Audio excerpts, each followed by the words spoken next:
hadis dan kita simak. Semoga Allah memberkahi kita. Enggak. A'udzubillahi minasyaitonirrajim. Bismillahirrahmanirrahim. Alhamdulillahirabbil alamin wa kafa wassalatu wassalamu ala nabiyil mustafa. Asyhadu an la ilaha illallah wahdahu la syarikalah wa asyhadu anna Muhammadan abduhu wa rasuluhu ahli sidqi wal wafa. Allahumma salli wa sallim wa an'im wa akrim ala hadha nabiyil karim Muhammadin sallallahu alaihi wasallam wa ala alihi wa sahbihi ajma'in. Hadirin hadirat Bapak Ibu yang dimuliakan Allah, assalamualaikum warahmatullahi wabarakatuh. Alhamdulillah, pagi ini kita dipertemukan kembali di tempat yang mulia ini untuk bersama-sama belajar, ya, terutama dalam bidang fikih muamalah. Kemudian salawat dan salam semoga selalu terlimpah tercurah kepada baginda Rasul sallallahu alaihi wasallam, keluarga, zuriat, sahabat, dan tentu umatnya yang selalu berusaha mengamalkan sunnah-sunnah beliau sallallahu alaihi wasallam. Hadirin Bapak Ibu yang dimuliakan Allah, pagi ini tema kita tentang dana darurat. Tema ini menjadi tema penting, ya, terutama dalam kondisi yang serba tidak pasti, ya, yang dimana hampir, ya, seluruh keluarga muslim dan muslimah dimanapun berada itu terdampak, ya, baik dampak yang kecil, sedang ataupun besar, ya. Maka perlu kemudian kita melihat bagaimana Islam memandang kondisi darurat bagi sebuah keluarga dalam menyikapi kedaruratan yang terjadi, ya. Apa yang perlu dilakukan, bolehkah melakukan sejumlah transaksi atau perjanjian dalam bidang keuangan, dan apa implikasinya dan bagaimana Islam memandangnya. Ini tema-tema akan kita uraikan pagi ini. Baik, Bapak Ibu yang dirahmati Allah, pertama kita ingin menguraikan dulu tentang definisi dana darurat, ya. Ini biar kita satu frekuensi dulu, biar tidak keliru memahaminya. Yang pertama, kalau dalam KBBI yang disebut sebagai dana itu adalah uang, ya, yang disediakan untuk suatu keperluan. Sementara kalau darurat itu adalah keadaan sukar atau sulit yang tidak tersangka-sangka, ya, dalam bahaya, kelaparan dan sebagainya yang memerlukan penanggulangan segera, gitu, ya. Jadi ini definisi dana darurat yang kita maksudkan, ya. Kemudian hadirin sekalian, bagaimana Islam memandang darurat, ya? Aspek apa saja yang dipandang darurat, ya? Bapak Ibu yang dirahmati Allah, darurat kalau dalam definisi para ulama, ad-darar an-nazil bi ihdad daruriyatil khams, ya. Yang disebut sebagai darurat itu harus mengena atau menimpa pada salah satu dari 5 aspek darurat dalam Islam, gitu, ya. Jadi ketika itu terjadi maka berlaku satu kaidah fikih, ad-darurat tubihul mahzurat. Kondisi darurat itu membolehkan kita melakukan sesuatu yang tadinya terlarang, ya, tentunya dalam kadar-kadar yang diperbolehkan.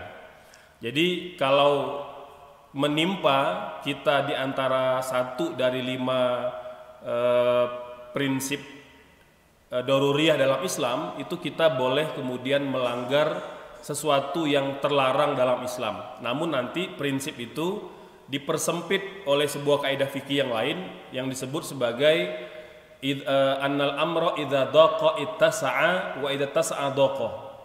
Jadi kalau terjadi sebuah hal yang darurat, maka kita diperbolehkan melakukan sesuatu yang terlarang sekalipun, namun pada kadar agar kita terlepas dari 5 daruriyah tadi. Kalau sudah terlepas, maka idza tasa'a daqa, maka dia sempit kembali. Dia menjadi haram lagi, gitu, ya. Kalau saya ilustrasikan, kalau kita tersesat, ya, di hutan atau di sebuah rimba belantara, kelaparan, tidak ada makanan kecuali sesuatu yang haram, ya, apakah itu hewan yang haram, maka kita boleh memakannya hanya sebatas kita bisa bertahan hidup, gitu. Begitu sudah bisa bertahan hidup, kita tidak mati ketika itu, maka dia kembali haram, gitu. ini prinsip-prinsip yang disebut sebagai idad dhaqa ittasa'a wa ittasa'a dhaqa. Itu prinsip yang saling berkaitan. Yang pertama hadirin sekalian, ada yang disebut sebagai hifzuddin, bahwa darurat itu dipandang apabila dalam rangka menjaga agama. Jadi kalau ada orang yang misalnya dalam kondisi di mana dia dipaksa murtad gitu, ya, maka pada kondisi itu dia diperbolehkan melakukan sesuatu yang terlarang. Contoh misalnya mengucapkan kalimat murtad. Ini seperti yang terjadi pada sahabat Nabi Ammar bin Yasir, ya, ketika ditangkap oleh dedengkot kafir Quraisy, kemudian disiksa, bahkan orang tuanya dihukum mati di depan beliau, gitu ya. Jadi ayahnya Yasir, ibunya Sumayyah, itu disiksa sedemikian rupa memaksa agar Ammar ini murtad, gitu ya. Maka dalam kondisi terpaksa dia mengucapkan kalimat murtad, gitu. Terpaksa dalam rangka menjaga agama. Kemudian ketika kembali kepada Rasul, beliau bertanya, wahai Rasul, apakah saya masih dianggap beriman sementara saya sudah mengucapkan kalimat murtad? Kata Nabi, aku diberitahu oleh Allah Subhanahu wa ta'ala bahwa ucapan murtadmu itu hanya di lisan saja, tapi hatimu tenang dalam keimanan, gitu. Nah, ini Bapak Ibu, prinsip yang pertama dalam rangka menjaga agama, kita diperbolehkan melakukan sesuatu yang tadinya terlarang. Yang kedua, hifzun nafs, ya, ini menjaga jiwa, ya, menjaga jiwa tadi seperti kita contohkan dalam kondisi ketika seseorang terancam nyawanya, ya, makanya dalam fikih itu ketika ada seseorang yang membunuh untuk membela diri, itu menjadi salah satu aspek yang dipertimbangkan. Ya, jadi dia tidak dihukum dan tidak dibunuh kalau membunuh dalam rangka membela diri. Ya, nah, ketika kemudian ada hukum yang yang menegaskan setiap orang yang membunuh itu tidak dibedakan antara terpaksa dan tidak terpaksa, antara membela diri dengan tidak, maka itu undang-undang yang melanggar ketentuan syariat. Makanya dalam hadis Nabi mengatakan al-maqtul duna irdihi wa duna nafsihi fahuwa syahid, ya. Orang yang terbunuh karena membela dirinya atau membela kehormatannya atau membela keluarganya itu dihukum syahid, gitu ya. Nah, ini hadirin sekalian yang menjadi sandaran para ulama bahwa menjaga diri itu termasuk daruriyatul khams, ya, darurat yang 5. Yang ketiga ada hifzun nasl. Ini menjaga keturunan. Artinya kita harus melakukan upaya-upaya untuk menjaga keturunan, ya, dan boleh memberlakukan ketentuan-ketentuan tertentu dalam rangka menjaga keturunan. Hadirin sekalian, misalnya dalam Islam itu sebenarnya tidak ada larangan yang khusus, ya, yang mengharamkan pertemuan antara laki-laki dan perempuan. Tidak ada larangan yang khusus, gitu. Tapi kemudian dia menepati prinsip-prinsip hifzun nasl, ya. Karena ketika ada pertemuan laki-laki dan perempuan, ya, tanpa ada batas, kemudian di tempat yang bisa terjadi fitnah, maka itu melanggar hifzun nasl. Karena bisa terjadi fitnah, bisa terjadi perzinahan, gitu. Makanya Bapak sekalian, dalam Al-Qur'an itu ada perintah wala taqrabuz zina. Jadi jangankan berbuat zina, ya, mendekati saja itu termasuk yang terlarang. Mengapa? Dalam rangka hifzun nasl, menjaga keturunan. Begitu pula ketika kita menerapkan undang-undang melarang praktek LGBT misalnya. Mengapa? Karena meskipun dia tidak bertentangan, ya, dengan prinsip-prinsip undang-undang konvensional, ya, tapi dia bertentangan dengan prinsip-prinsip hukum Islam, di mana dalam Islam itu ada daruriyatul khams hifzun nasl. Karena kalau ketika praktek ini dibiarkan, yang terjadi adalah, ya, tidak lagi diperlukan institusi pernikahan, ya, orang bisa menikah dengan sesama jenisnya, ya, seperti yang terjadi di beberapa negara. Ketika praktek LGBT itu dibebaskan, maka yang terjadi adalah ada generasi, ya, ketika banyak pasangan-pasangan yang tidak menikah, yang terjadi praktek zina, ya, praktek prostitusi, tapi mereka tidak ingin adanya kelahiran atau adanya keturunan gitu. Ini melanggar salah satu prinsip dalam Islam, hifzun nasl. Yang keempat hadirin sekalian, hifzul akal, dalam rangka menjaga akal, ya, menjaga akal. Makanya segala sesuatu yang memabukkan dalam Islam itu diharamkan. Ma'askara kathiruhu wa qaliluhu haram. Sesuatu yang memabukkan itu banyaknya haram, sedikitnya juga haram. Gitu. Jadi tidak boleh ada kepentingan apapun yang menghalalkan segala sesuatu yang memabukkan. Apakah itu benda cair atau benda padat, ya, miras, narkotika, narkoba dan lain sebagainya. Gitu. Karena apa? Islam sangat menjaga akal. Gitu. Karena ketika akal ini dirusak, maka dia melanggar prinsip-prinsip dalam Islam. Gitu. Ya. Jadi tidak boleh kemudian kita menggunakan fatwa-fatwa yang boleh jadi bertentangan dengan prinsip-prinsip agama atau boleh jadi tidak sesuai dengan kultur dan kondisi di negara kita, gitu. Ya, misalnya mungkin rame dibicarakan di sosial media ketika mengutip beberapa pendapat dari kalangan mazhab Hanafi yang membolehkan menjual miras kepada non-muslim, gitu.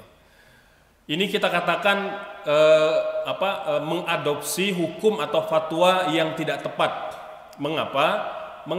Karena fatwa kebolehan menjual miras kepada non-muslim ini konteksnya berbeda. Konteksnya berbeda. Oleh sebab itu ulama dulu sangat menekankan bahwa berbeda antara hukum dan fatwa. Kalau hukum dia bersifat universal, berlaku di setiap negara dalam kondisi apapun. Tapi kalau fatwa dia bergantung pada kondisi yang terjadi. Lantas mengapa ada fatwa di kalangan mazhab Hanafi memperbolehkan menjual miras kepada non-muslim? Hadirin sekalian, kalau kita pelajari maka akan dapat penjelasan bahwa ketika fatwa itu keluar, banyak negara-negara yang minoritas muslim itu memang diperbolehkan menjual miras kepada non-muslim. Mengapa? Karena banyak umat Islam yang menempati atau tinggal di daerah-daerah yang minim muslimnya atau muslim minoritas, itu mendapat tekanan, kezaliman dan kejahatan dari orang-orang non-muslim. Jadi kejahatan yang terjadi ketika mereka sadar itu jauh lebih besar daripada kejahatan yang diterima oleh umat Islam ketika mereka mabok, gitu. Clear ya? Jadi mengapa ada fatwa bolehnya menjual miras untuk non-muslim? Karena ketika itu kejahatan yang dialami oleh umat Islam itu jauh lebih besar mereka alami ketika non-muslimnya mabok, gitu. Jadi kalau mereka sadar itu jauh lebih besar kejahatan yang mereka terima, gitu. Ya, berupa kezaliman, penindasan dan lain sebagainya. Jadi kata para ulama, udah biar kalau begitu biar mereka mabok aja, biar berkurang kejahatan dan kezaliman yang menimpa kaum muslimin. Kemudian kita tarik fatwa itu dalam kultur Indonesia yang berbeda. Kita di sini tidak ada pemaksaan ya untuk beragama, kemudian juga Islam masih mayoritas, gitu. Maka tidak tepat kemudian konteks miras atau penghalal miras yang pernah terjadi 1000 abad yang lalu ya, itu dalam konteks kekinian, gitu. Nah, ini hadirin sekalian, hifzul akal, menjaga akal. Yang kelima ada hifzul mal, menjaga harta. Jadi seseorang yang terancam hartanya atau terancam asetnya itu boleh kemudian melakukan tindakan-tindakan yang tadinya diharamkan, gitu. Walaupun nanti kita akan jelaskan pada kadar seperti apa dia diperbolehkan. Baik, kemudian prinsip 5 daruriyah tadi hadirin sekalian itu diturunkan dalam 5 level kebutuhan kita. Ini menjadi sandaran pada aspek yang manakah kemudian kita boleh melakukan sesuatu yang terlarang, ya. Contoh yang terlarang itu, bolehkah seorang muslim bertransaksi riba?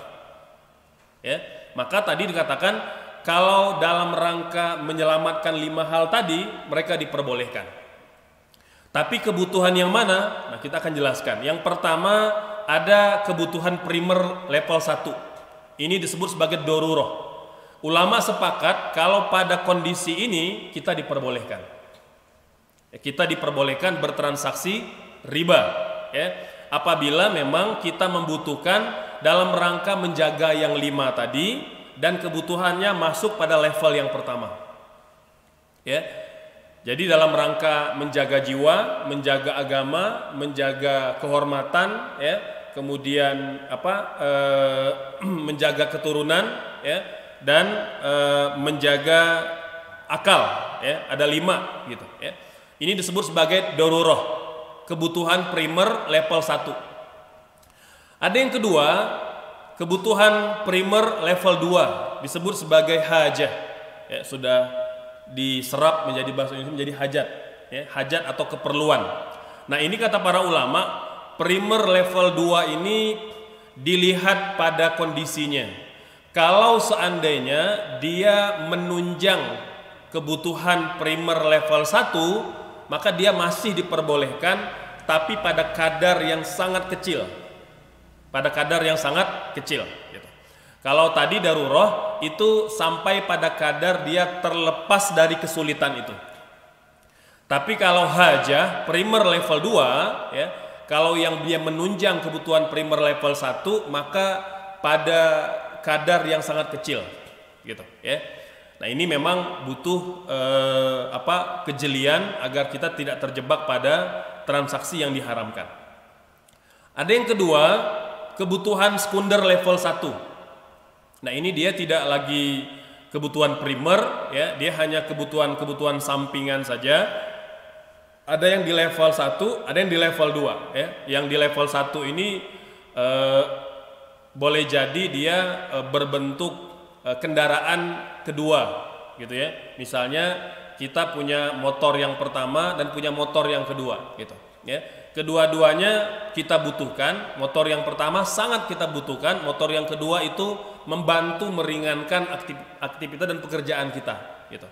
Ini disebut sebagai kebutuhan manfaat sekunder level 2. Kalau yang level 1, nah ini sudah masuk kebutuhan mewah, ya.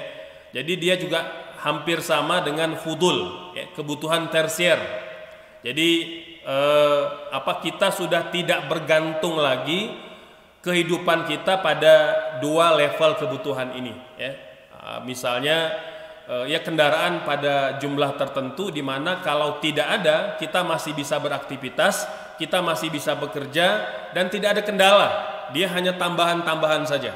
Nah, ini hadirin sekalian, ulama sepakat kalau kebutuhan sekunder level 1, sekunder level 2 dan tersier ini tidak berlaku hukum darurat. Tidak berlaku hukum darurat gitu. Jadi yang namanya darurat itu hanya boleh berlaku kebutuhan primer level 1 dan primer level 2. Gitu, ya.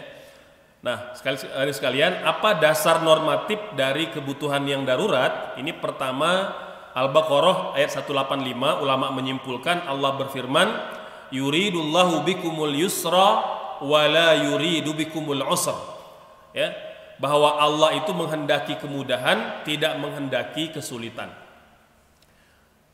Dalil yang kedua, Al-Hajj ayat 78, Allah berfirman, wa ma ja'ala 'alaikum fid dini min haraj, ya, Allah tidak menjadikan dalam agama itu kesempitan. Kemudian hadis Rasul, yassiru wala tu'assiru, basyiru wala tunafiru, mudahkan jangan persulit, beri kabar gembira jangan beri kabar yang menakutkan, ya.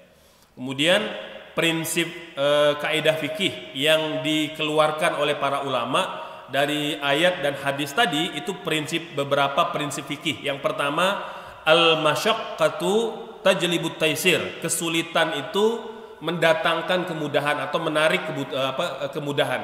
Jadi kalau ada kesulitan, maka perlu ada upaya untuk keluar dari kesulitan itu. Ad-daruriyat tubihul mahzurat, kedaruratan membolehkan yang terlarang. Gitu, ya. Ini Bapak Ibu sekalian di antara prinsip-prinsip dasar tentang darurat.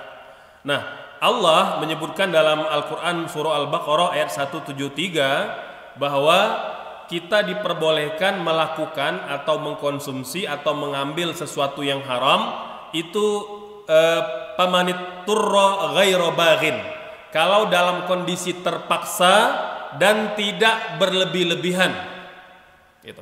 Wala adin, dan tidak pula melampaui batas, gitu. Itu prinsipnya. Kemudian kalau kita turunkan hadirin sekalian, ini diantara bentuk-bentuk kesulitan lain yang boleh jadi dialami oleh seorang muslim dan seorang muslimah. Satu, safar, perjalanan, ya. Yang kedua, marad, dalam kondisi sakit. Ketiga, dalam kondisi terpaksa ikrah, ya, seperti ceritanya Ammar bin Yasir. Kemudian yang keempat, nisyan ini lupa. Yang kelima, jahlu, ketidaktahuan atau kejahilan. Yang keenam, usr wal balwa, kondisi sulit atau musibah. Ulama juga menyebutkan termasuk wabah penyakit yang menimpa suatu negeri, itu juga menjadi salah satu rukhsah keringanan yang diperbolehkan kita melakukan sesuatu yang terlarang. Yang ketujuh, naqas, kondisi kekurangan atau kemiskinan. Ya, ini Bapak Ibu diambil dari kitab Al-Ashbah wan Nazair, ya, uraian dari Imam As-Suyuti menyebutkan ada beberapa rukhsah yang Allah berikan kepada orang-orang beriman. Nah, sekarang kita akan uraikan dana darurat menurut Islam itu seperti apa, ya. Yang pertama, hadirin sekalian, perlu kita ketahui, satu, ada kewajiban seorang kepala keluarga untuk menafkahi keluarganya, ya. Tidak ada perbedaan di kalangan para ulama, nafkah keluarga itu hukumnya wajib. Nafkah keluarga itu hukumnya wajib, gitu, ya. Yang kedua, kebutuhan finansial keluarga, ya, bahwa keluarga itu membutuhkan dana, ya, membutuhkan finance, ya, untuk memenuhi seluruh keperluannya, baik tadi keperluan primer, sekunder ataupun tersier, gitu, ya. Namun tadi yang kita sebutkan diperbolehkan hanya kebutuhan primer level 1 dan kebutuhan primer level 2. Yang ketiga, harta sebagai sarana bukan tujuan. Jadi jangan sampai kemudian kita menghalalkan segala cara untuk mendapatkan uang. Jadi tetap prinsipnya harta itu hanya sebagai sarana, ya, untuk kita terlepas dari kondisi yang darurat.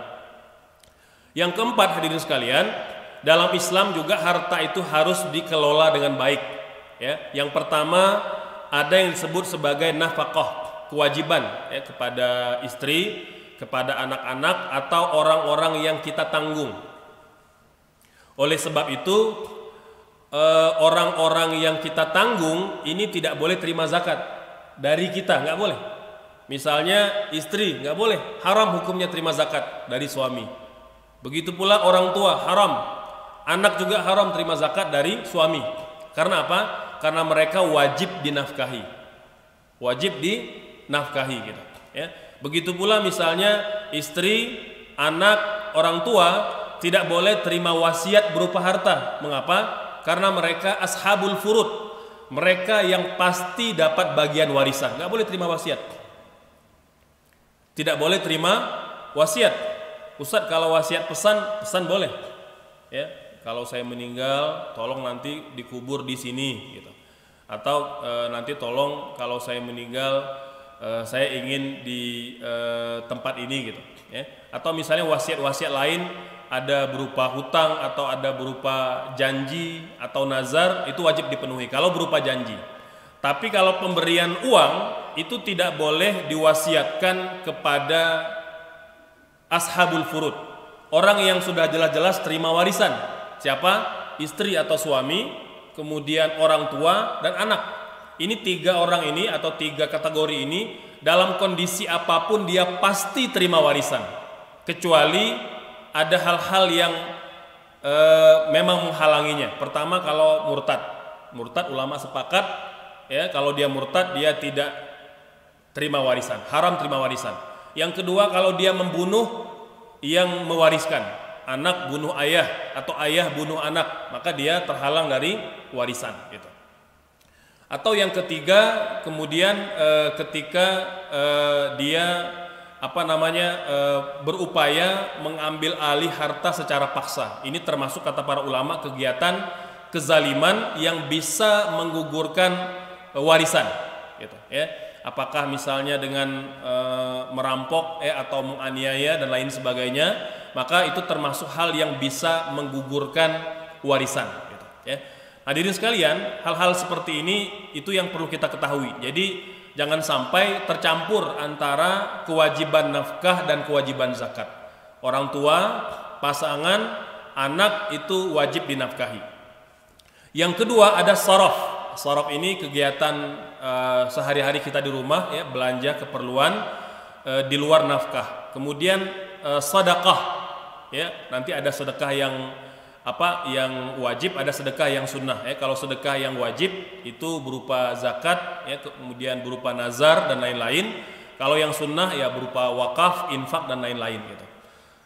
Kemudian yang kelima, iktisad wa tawakkal, bahwa dalam mengelola keluarga, dalam mengelola keuangan keluarga kita harus ekonomis, tidak berlebih-lebihan. Jadi jangan sampai keperluan-keperluan di dalam keluarga itu lebih banyak keperluan-keperluan yang tidak penting dan tidak kita butuhkan gitu ya.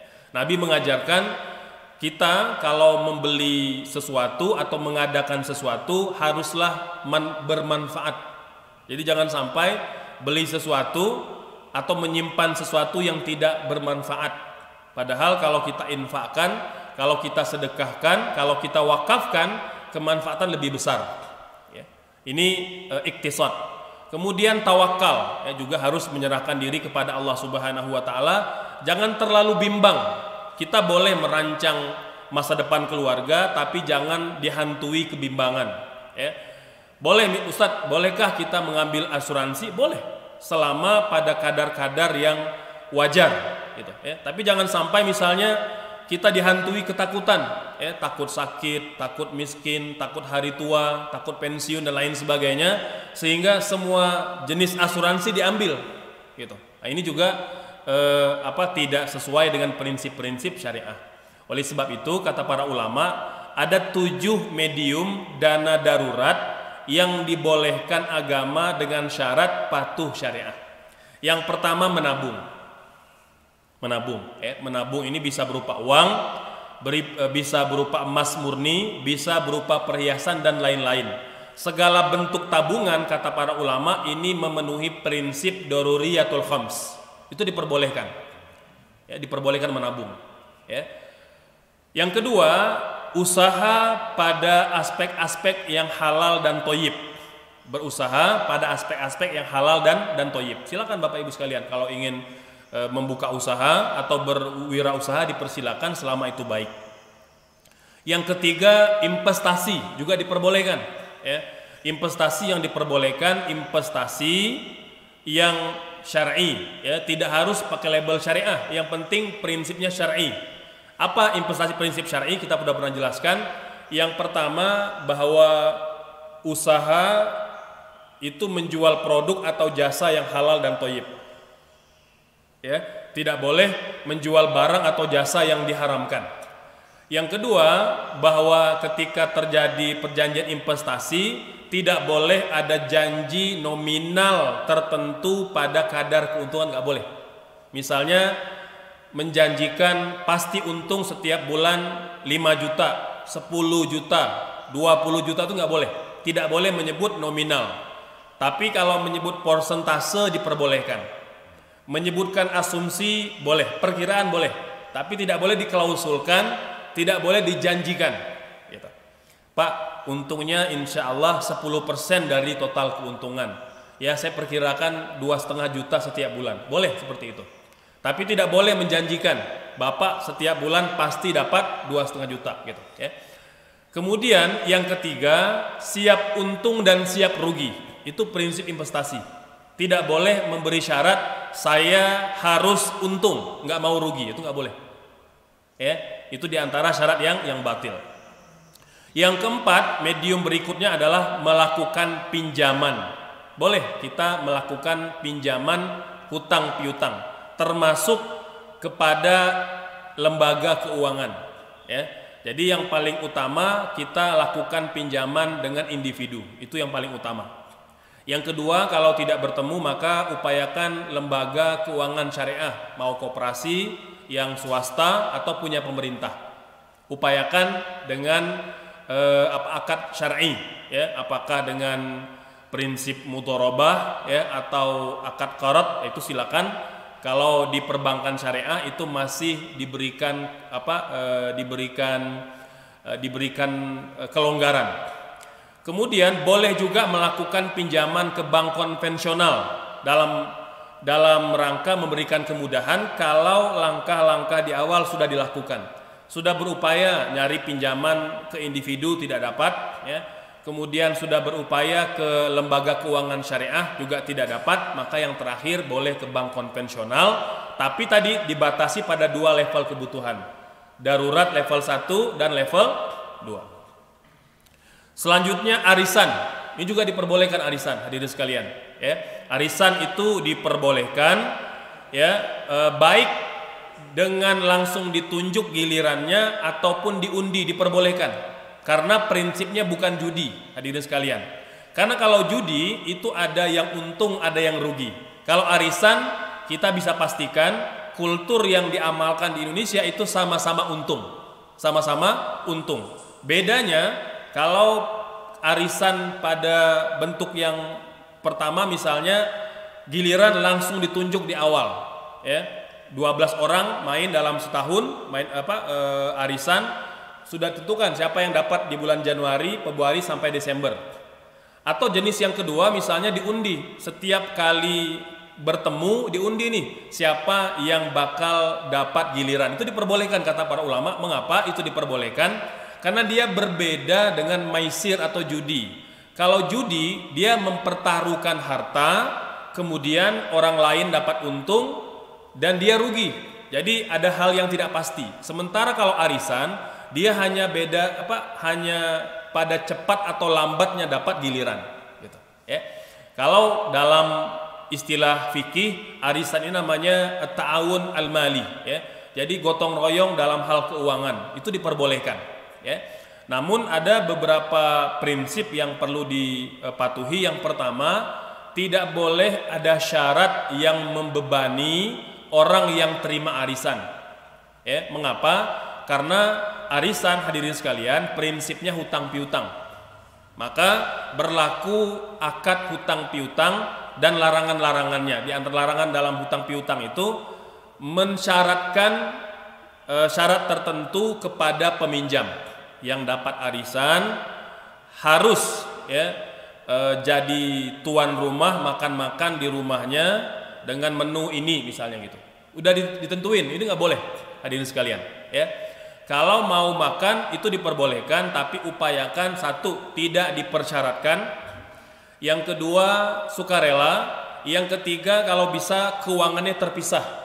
Jadi berbeda dengan kas arisan yang digilir tadi. Ya, ini diantara prinsip yang perlu ditaati. Berikutnya pegadaian. Hadirin sekalian, pegadaian itu dalam Islam mubah, diperbolehkan. Pegadaian ini bagian dari hutang piutang. Kata para ulama, hutang piutang tidak wajib pakai gade, nggak wajib. Kalau yang bersangkutan mempercayai kita, memberikan hutang tanpa terima gadai barang, itu lebih utama. Tapi kalau mau menggadaikan barang itu boleh. Karena Rasul pernah hutang piutang dengan gadai. Beliau pernah minjam gandum ke rumah orang Yahudi, menggadaikan baju besinya untuk makan, Bapak sekalian. Untuk makan keluarganya, Nabi beli gandum dengan orang Yahudi, ya, hutang, ya, karena belum ada uang, tapi Nabi memberikan jaminan. Padahal tidak wajib memberikan jaminan berupa barang gadai, tapi beliau menggadaikan baju besinya. Ya, di antara wasiat Nabi sebelum meninggal dunia kepada Fatimah, tolong tebus baju besiku di rumah orang Yahudi. Masya Allah, hadirin sekalian. Nabi masih punya hutang ketika akan meninggal dunia. Selanjutnya asuransi. Nah, asuransi hadirin sekalian, secara umum kita sudah pernah uraikan juga, asuransi itu diperbolehkan, namun prinsipnya adalah darurah tadi. Artinya upayakan mencari asuransi syariah. Akadnya itu bisa akad tabarruk atau bisa akad mudharabah investasi. Itu tidak boleh akad-akad yang lain, ya. Karena kalau akad yang lain, gharar atau ketidakjelasan dan potensi terjebak pada akad yang haram itu besar sekali, gitu. Jadi kita bisa memilih asuransi yang syariah. Kalau misalnya dalam kondisi kita tidak bisa mendapat asuransi syariah, sama seperti dengan bank konvensional. Contoh, fasilitas kantor sudah ada asuransinya di bank konvensional. Kata para ulama, kalau di luar otoritas kita, di luar otoritas kemampuan kita, dia sudah otomatis ketika kita bekerja di lembaga itu, maka sudah akan ditarik dari gaji kita untuk bayar premi asuransi tertentu di bank konvensional. Kalau di luar otoritas kita itu diperbolehkan. Dibolehkan kita memanfaatkannya karena masuk pada kategori darurat tadi, gitu. Baik, Bapak-Ibu sekalian, ini diantara 7 medium dana darurat. Saya rasa semoga bisa memberikan pencerahan dan sebagai mukadimah untuk pagi ini. Mangga yang ingin bertanya kita persilakan. Baik, Bapak-Bapak dan Ibu, saya kira bakal banyak pertanyaan. Saya mulai dengan pertanyaan lebih sederhana aja, tentang arisan.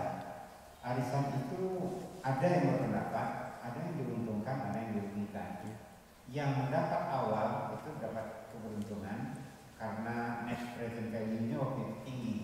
Tapi yang dapat belakangan itu dirugikan karena ini tadi net present value-nya lebih rendah. Gimana itu? Iya, hadirin sekalian, ada untung ada rugi pada perspektif itu. Makanya di awal ibu-ibu ketika buka arisan itu prinsip awalnya kata para ulama ta'awun, tolong menolong, bukan komersil, bukan tijari, ya. Jadi kalau ada ibu-ibu yang berniat komersil mengambil keuntungan karena dapat arisan awal, itu yang dosa bukan praktek arisannya, tapi yang bersangkutan yang punya niat itu. Karena arisan itu diperbolehkan tapi niatnya harus ta'awun. Prinsipnya wa ta'awanu 'alal birri wat taqwa wa la ta'awanu 'alal itsmi wal 'udwan, ya. Jadi kalau prinsipnya tolong menolong itu diperbolehkan. Tapi kalau memang ada niat beberapa individu untuk memanfaatkan keadaan atau cara skema arisannya, maka yang berdosa yang bersangkutan bukan praktek arisannya. Karena praktek arisan itu Bapak Ibu umumnya dilakukan dalam rangka tolong menolong, ringan meringankan, gitu, ya. Ini seperti yang diinisiasi oleh beberapa ustadz mubaligh Kota Bandung bikin arisan, subhanallah, ya. Jadi mubalighah Kota Bandung itu bikin arisan keluarga, saling membantu, gitu, karena ada di antara mereka yang juga terdampak, gitu. Jadi kalau prinsip tolong menolong itu diperbolehkan, ya. Jadi tidak melihat pada aspek keuntungan atau mengkomersilkan uang yang diterima, gitu Bapak. Baik, mungkin Bapak Haji Mulyana, enggak? Terima kasih. Ini Fauzan dan menanyakan pembagian warisan itu sebelum meninggal Kita diperbolehkan tidak? Warisan belum ya? Warisan. Belum ya. Oh, next time. Iya, enggak Pak, punten. Tak interrupt sedikit, ya. Ini masalah warisan, Pak Ustaz. Sebelum meninggal, apakah membagikan warisan itu gimana? Apakah diperbolehkan? Ya, baik. Baik, hadirin sekalian, ya. Jadi, Bapak sekalian, kita perlu bedakan antara warisan, wasiat, dan hibah, ya. Warisan, wasiat, dan hibah, gitu, ya. Kalau warisan dia tidak boleh dibagi sebelum yang bersangkutan meninggal dunia. Mengapa? Karena prinsipnya warisan itu bukan ayah mewariskan anak. Bukan. Bukan setiap ayah bakal mewariskan anak, enggak, bukan begitu. Dalam Islam. Dalam Islam itu prinsipnya adalah yang hidup mewarisi harta yang meninggal dunia. Karena kematian itu misteri, kan tidak tahu yang meninggal siapa duluan. Apakah ayah ibunya atau anaknya. Kalau contoh misalnya warisan sudah dibagi lebih dulu, tiba-tiba yang meninggal anaknya. Ya, harusnya memang ketika dalam Islam yang meninggal itu ayah, maka harta ayah diwarisi anak. Begitu pula sebaliknya, kalau anak meninggal, harta anak diwarisi ayah, istri dan anak-anaknya. Begitu Bapak Ibu sekalian. Oleh sebab itu, ulama sepakat mengatakan bahwa warisan itu tidak boleh dibagi ketika seseorang masih hidup. Gitu. Itu kalau warisan. Ustadz, boleh nggak kita hitung-hitungan? Ya boleh aja kalau hitung-hitungan. Ya, jadi kata para ulama, hitung-hitungan boleh dalam rangka persiapan, itu boleh. Ya, tapi jangan dibagi dulu. Karena kalau dibagi, dari sekalian, ini berpotensi konflik. Berpotensi konflik. Ya, sangat berpotensi konflik. Ya, jangan coba-coba. Ya, jadi lebih banyak mudaratnya dibanding maslahatnya kalau dibagi langsung ketika masih hidup. Jadi kalau sudah membuat ya semacam catatan gitu ya, bapak nanti kalau meninggal ini ahli warisnya, itu boleh sebagai persiapan. Tapi kalau bisa hartanya belum diserahkan. Atau boleh dimanfaatkan dulu, tidak diserahkan, itu boleh. Kata ulama diperbolehkan. Ya, karena apa? Karena belum tahu siapa yang lebih dulu meninggal. Karena kalau anaknya lebih dulu meninggal, maka ayahnya lah, istrinya dan anak-anak dari anak yang meninggal itu yang mendapat warisan, bukan sebaliknya. Ada yang begini kasusnya. Seorang ayah kemudian belum membagi warisan kepada anak-anaknya, dan itu benar. Kemudian tiba-tiba salah seorang anaknya meninggal dunia. Anaknya sudah punya istri dan anak-anak, gitu. Ya, anaknya meninggal, itu istri dan anaknya, cucu dari bapak tadi, itu menuntut warisan kepada bapak suaminya. Menuntut warisan untuk siapa? Untuk suami yang meninggal.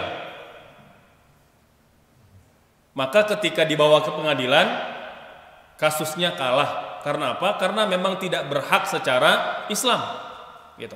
Ya. Beda halnya kalau misalnya ayahnya itu meninggalkan wasiah wajibah, itu boleh. Itu nanti di luar, misalnya di luar harta warisan tadi. Jadi kalau kita ingin bicara warisan dulu, bukan ayah yang harus mewariskan kepada anak, tetapi prinsipnya siapa yang meninggal lebih dulu, hartanya diwarisi yang hidup. Itu prinsipnya hadirin sekalian. Jadi jangan kebalik ini, ya. Jadi jangan nanti misalnya istri menuntut harta suaminya, padahal suami meninggal lebih dulu dibanding bapaknya. Atau misalnya seorang laki-laki ya menuntut harta istrinya yang dicerai dari suami pertamanya, atau meninggal lebih dulu dari suami yang pertamanya, gitu. Ini juga tidak berhak dapat warisan, gitu. Ya. Oleh sebab itu Bapak sekalian, kita perlu bedakan antara wasiat, kemudian warisan dan hibah. Jadi kalau warisan itu hanya boleh dibagi setelah seseorang meninggal dunia. Yang kedua wasiat. Wasiat itu boleh disampaikan ketika, ya pastilah wasiat ya, sebelum meninggal, tapi pembagiannya juga setelah wafat. Wasiat tidak boleh diberikan ketika yang bersangkutan masih hidup.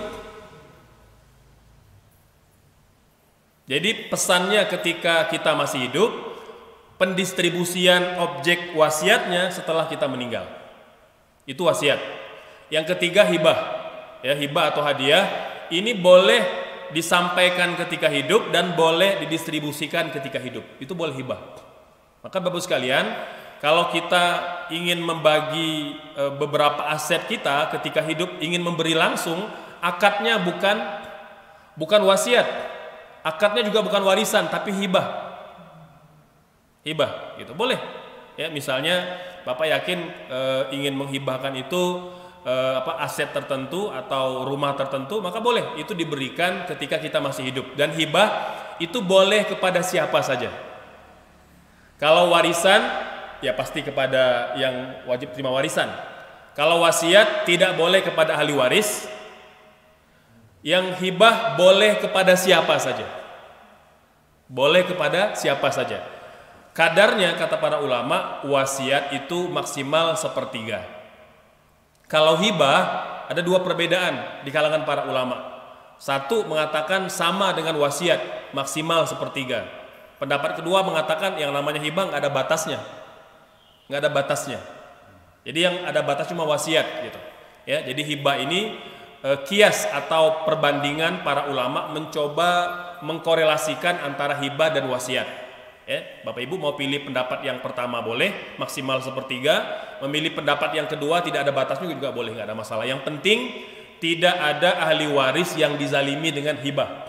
Jadi jangan sampai hibahnya kepada orang lain semua, sementara keluarga tidak dapat warisan kelak gitu. Kata Nabi, lebih baik engkau tinggalkan harta membuat keluargamu kaya raya dibandingkan mereka menjadi miskin dan melarat gitu. Itu kata Rasul gitu. Jadi lebih baik besar kadar warisannya dibanding kecil gitu. Ya. Nah ini Bapak, jadi terkait perbedaan antara warisan, wasiat dan hibah gitu. Baik, barangkali lebih melebar diskusi kita tidak tentang dana darurat. Ya baik. Insya Allah Bapak nanti untuk warisan kita ada sesi berikutnya. Mungkin nanti di bulan Ramadan berarti ya. Ada lagi yang lain?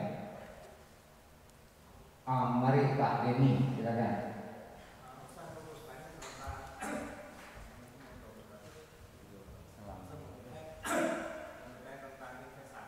Iya.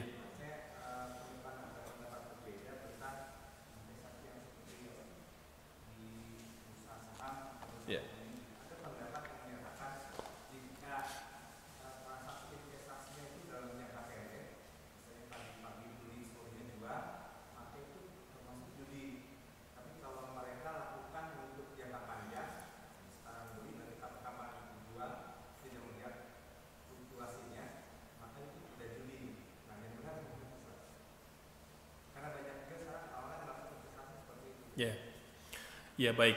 Jadi kalau menjadi prinsip para ulama dalam transaksi itu al-ibratu fil uqud al-maqasid wal ma'ani ya. Jadi yang menjadi standar dalam hukum bertransaksi itu pada fakta ya, pada fakta dan pada prakteknya.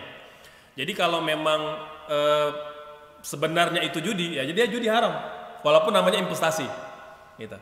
Tapi kalau betul-betul namanya investasi ya, memang betul-betul ada usahanya, maka itu diperbolehkan ya, karena boleh jadi memang ada investasi yang pendek ya atau yang singkat ya pada beberapa jenis usaha tertentu gitu ya. Jadi kata para ulama investasi ini memang idealnya sejatinya ada kadar yang cukup untuk harta itu dikembangkan atau dikomersilkan atau ya diputer ya. Adapun kalau klausulnya singkat ya hampir mustahil terjadi proses investasi gitu ya. Tapi tetap kata para ulama prinsipnya al-ibratu fil uqud al-alfas wal mabani gitu. Jadi kalau memang dia menyatakan itu investasi ya dan memang ada usahanya, maka dia dihukum halal gitu. Jadi bukan kepada prakteknya yang mungkin singkat atau yang pendek gitu ya. Nah, jadi dan saya rasa memang boleh jadi karena praktek investasi seperti ini belum pernah ada pada masa Rasul, maka sangat besar kemungkinan akan banyak asumsi gitu ya. Jadi sama seperti misalnya yang rame kan sekarang, bolehkah menikah online gitu ya, bolehkah menikah online gitu. Kita bisa katakan mau jungkir balik cari dalilnya nggak bakal ketemu. Karena apa? Karena belum pernah ada pada masa Rasul. Maka digali dari prinsip-prinsip dasar menikah tadi gitu. Dan setelah digali pasti akan banyak asumsi. Mengapa? Karena tidak ada dalil yang definitif spesifik membolehkan atau melarang gitu. Maka sama tadi seperti investasi yang pendek ataupun yang panjang tadi. Karena tidak kita temukan dalil yang melarangnya gitu. Maka tadi prinsipnya kalau betul-betul dia dikatakan investasi dan betul ada jual belinya, itu diperbolehkan. Tapi kalau hanya tipu-tipu saja ya, hanya pakai nama investasi aja tapi memang dia berupa judi, ya tetap judi diharamkan. Maka yang paling tahu yang bertransaksi gitu. Seperti itu, Bapak. Ya. Ya, oke. Saya yakin masih belum puas sekali barangkali ya. Tapi nggak apa-apa di awal. Nanti bisa diskusi juga Japri dengan dia. Insya Allah. Baik, ada lagi pertanyaan lain? Pak Raffan, silakan. Perdagangan derivatif katanya. Gimana, Pak? Perdagangan derivatif. Seperti yang sering didengar umat, harga cabai di sini sekian, harga barang di sini sekian, kemudian harga beras di sini sekian. Di book sana sekian ton. Tapi belum diterima barangnya, tapi kemudian dialihkan ke tempat lain. Di penjualan lain harganya lebih bagus. Barangnya belum diterima. Oke. Artinya dibeli untuk dijual lagi. Ya.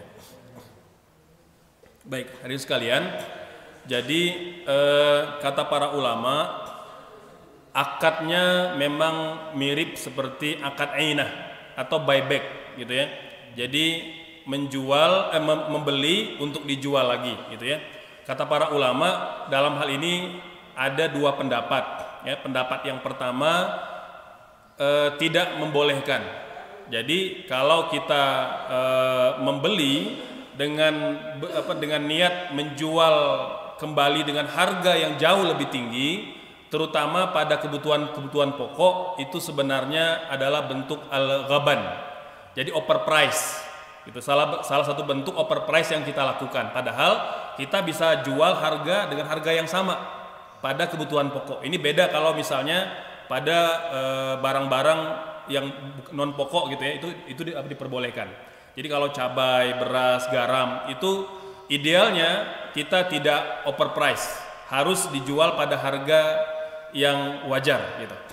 Yang kedua, pendapat yang membolehkan. Ini diantara pendapat Imam Abu Hanifah, kemudian juga Imam Syafi'i membolehkan, walaupun nanti ada dua perbedaan. Yang dibolehkan itu pertama kalau orang yang dijual pada orang yang berbeda.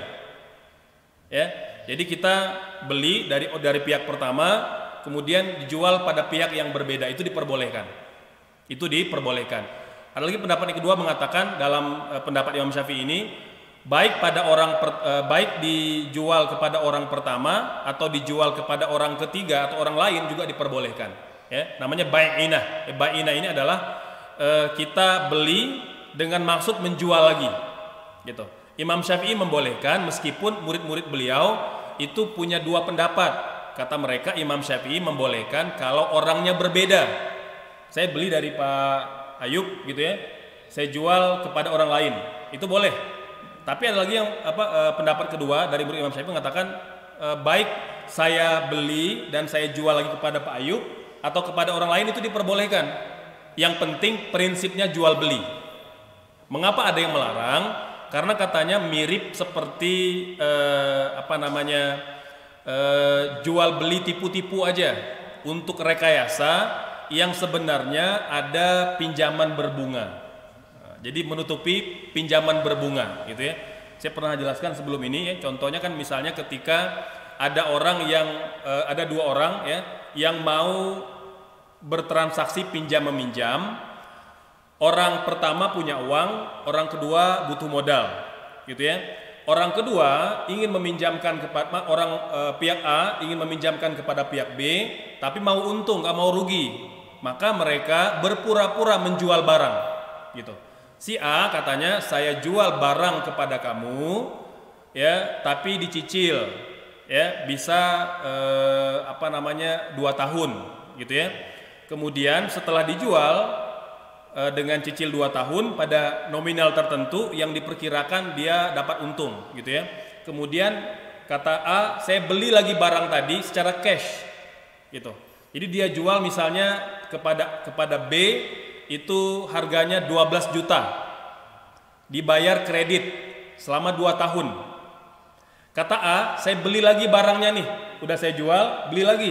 Tapi beli cash. Saya beli dengan harga 10 juta.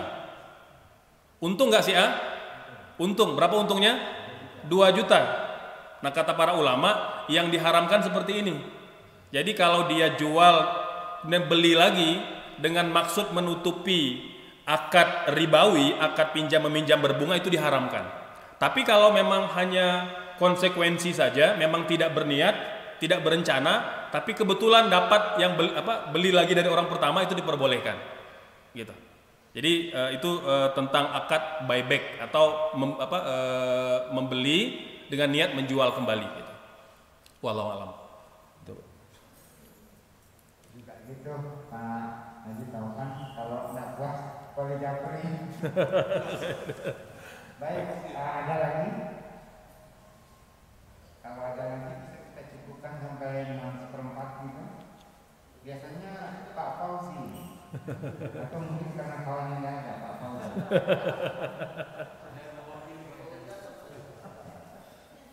Baik, nampaknya tidak ada lagi. Baik, ya, silakan. Membagi memberikan hibah sama rata kepada anak yang perempuan maupun laki-laki, sehingga ketika terjadi warisan, itu pihak perempuan merasa anak yang perempuan merasa tercukupi gitu. Iya, baik. Itu seperti niat saksi. Iya, baik. Waris itu. Iya, baik. Jadi mungkin nanti insya Allah bisa dijadwalkan bulan berikutnya kita tentang warisan insya Allah. Ya. Jadi saya jawab singkat aja Bapak. Dalam Islam itu ada 2 skema cara pembagian warisan. Dan jarang sekali diangkat 2 skema ini. Kita selalu didoktrin ya bahwa warisan itu harus seperti ini. 1/2, 1/4, 1/8 dan lain. Tidak boleh ada pilihan kedua. Padahal di Quran sendiri menyebutkan, di hadis sendiri menyebutkan wasulhu khair. Itu Allah menyebutkan bahwa betul yang ideal itu pembagian dengan bagian tertentu. Siapa yang dapat 1/2, 1/4, 1/6, 1/8, 2/3 itu yang paling utama. Namun ada namunnya ya. Kalau ahli waris bersepakat untuk mencari jalan damai itu boleh. Subhanallah, hadirin sekalian. Boleh. Ulama seperti Imam Syafi'i mengatakan jelas, beliau mengatakan dalam boleh warisan dengan skema dibagi sama rata, boleh kata beliau. Karena Quran bilang begitu. Kalau memang satu, semua meyakini bahwa pembagian Allah tetap yang paling adil. Jadi nggak boleh mengatakan oh Allah nggak adil, nggak boleh begitu. Tetap Allah pasti paling adil. Itu yang pertama. Yang kedua, bahwa pernyataan kerelaan sudah disampaikan oleh orang yang memang berhak mendapat bagian lebih besar. Anak laki-laki, suami, ya itu memang bagian kan akan lebih besar. Itu mereka menyatakan keridhaan, tanazul terhadap hak mereka, itu boleh. Artinya turun ataupun merelakan bagian mereka yang lebih tinggi dibagi rata, gitu ya. Jadi tidak boleh misalnya yang ngeyel, yang nuntut, yang keke itu yang dari perempuan nggak boleh. Nah, jadi harus kerelaan. Nah, ketika itu terjadi Bapak, itu boleh dibagi rata. Boleh. Hibah boleh dibagi rata, asumsi warisan juga boleh dibagi rata. Boleh. Nah, nanti kalau Bapak meninggal, warisannya kita sepakati dibagi rata aja. Sepakat semua dijalankan. Itu dibolehkan Bapak sekalian. Gitu, ya. Jadi fikih seperti ini yang kadangkala itu jarang diilmui oleh masyarakat kita, sehingga tadi harusnya pembagian warisan itu tidak ada konflik, jadi konflik akhirnya. Padahal kalau dia lihat alternatif kedua dengan cara pembagian harta warisan dibagi rata, itu boleh. Terlebih Bapak Ibu sekalian, memang pada hari ini kan ada pergeseran. Dulu mengapa memang sentralnya ke laki-laki ya? Karena memang laki-laki yang paling banyak berperan. Pada hari ini coba tanya pada orang tua, jujur saja gitu. Siapa yang paling banyak berperan kepada mereka? Itu anak perempuan, gitu. Kata para ulama, sehingga mengapa Allah sendiri mengatakan wasulhu khair, ada alternatif kedua, membagi warisan dibagi rata boleh. Yang penting itu disepakati, diridhoi oleh seluruh ahli waris, ya. Kalau memang dipandang itu sebagai cara yang terbaik, gitu. Nah, itu Bapak diperbolehkan. Nanti insya Allah rincinya kita akan uraikan panjang lebar pada kajian berikutnya insya Allah. Boleh. Baiklah Bapak-Bapak, kita akhiri kajian ini. Terima kasih kepada Ustaz, terima kasih juga kepada Bapak-Bapak dan Ibu yang telah mengikuti kajian ini. Mudah-mudahan bermanfaat. Mari kita tutup dengan bacaan akhir majlis. Subhanallah wa bihamdika.